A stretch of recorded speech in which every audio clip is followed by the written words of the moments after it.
As Donald Trump is being sworn in as the 45th president, students here at the University of Virginia are protesting. Take a look. You can see crews right now removing this truck from under the bridge. Well, moms and dads, you might want to get close to the TV for this next story. Due to some icy conditions, some schools in Central Virginia are closed tomorrow. Now, here's the list. The store owners and employees are pretty shaken up by a car smashing straight into this building. Yeah, when I talked to the manager of Guadalajara's here on Market Street, he told me that the owners haven't even spoken to the city about the next step. Yeah, Dan, I'm out here on I-64 at mile marker 103. I'm going to step out of the camera here. I want to show you the bus that the Monticello High School swim team was on. 23 students were on that bus, 3 coaches. I love Betty White. I watch the Golden Girls every single day, so yes, I'm all for that. We are sitting with one of the biggest Golden Girls fans right I've ever met in my life. Also, all types of blood types are needed.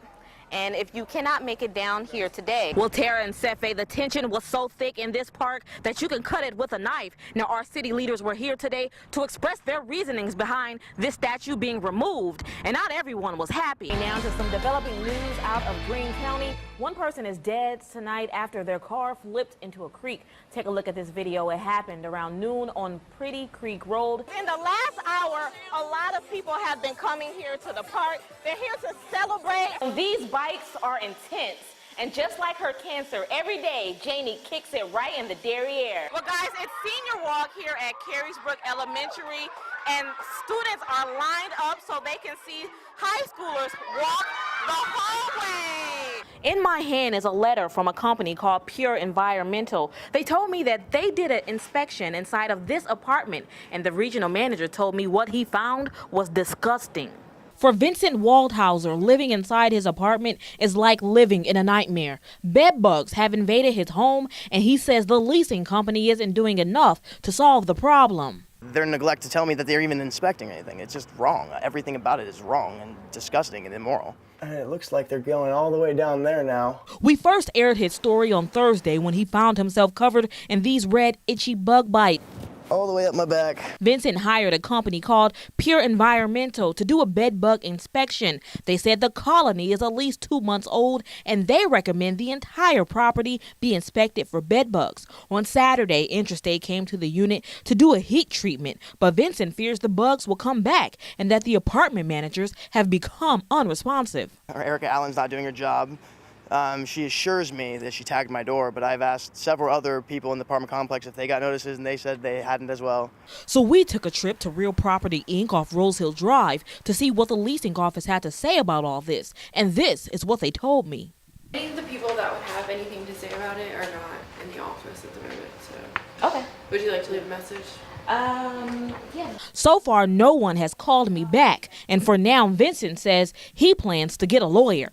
Basically, I'm trying to take them to court because this is wrong for what they're doing to the other people in the apartment complex. Like, I'm going to be scarred for the rest of my life, probably. All over my, these bug bites don't go away. I mean, Vincent says he has not gone back inside of this apartment. He says he's just couch bumming until he finds a place to stay. Reporting in Charlottesville, Jasmin Caldwell, CBS 19 News. And down here to vote for the first time in 43 years.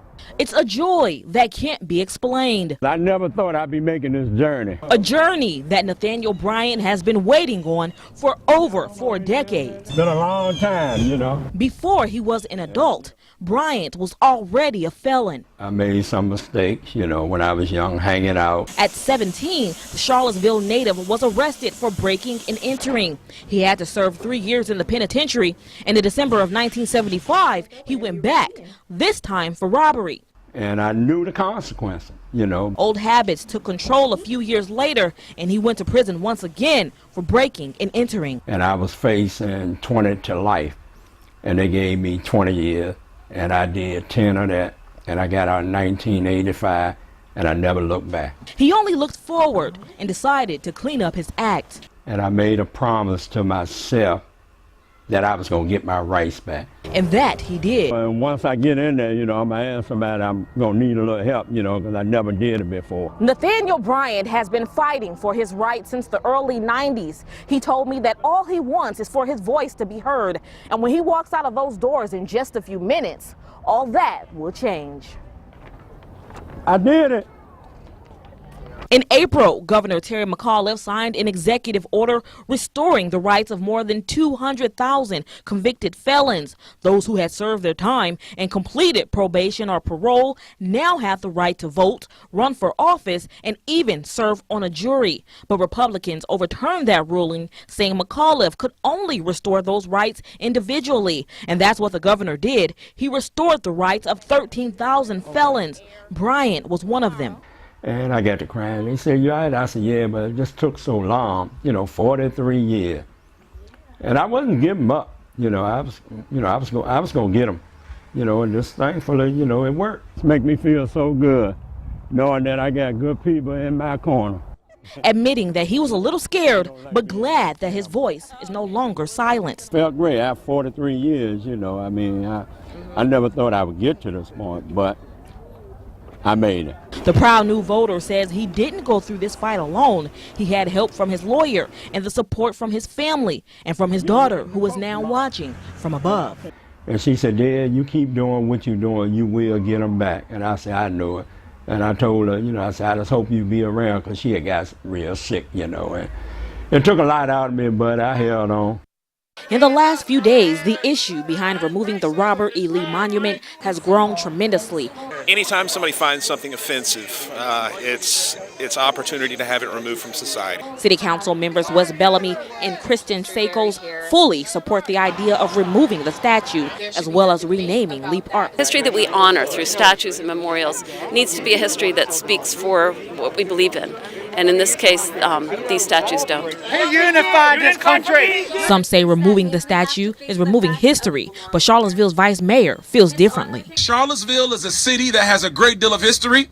Charlottesville is also a city that is moving forward.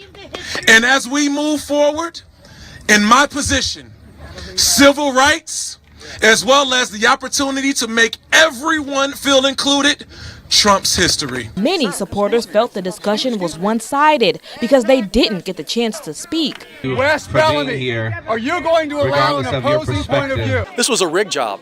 There should have been opposing points of view, respectful. When people can't have an opposing, respectful conversation, then that's all that's left to us, is to holler above the speakers because we are not allowed to speak ourselves. Governor Terry McAuliffe vetoed a bill that would have stopped local governments from removing Confederate monuments, leaving the decision to remove them up to City Council. This is a period at which we really have an option to make this decision.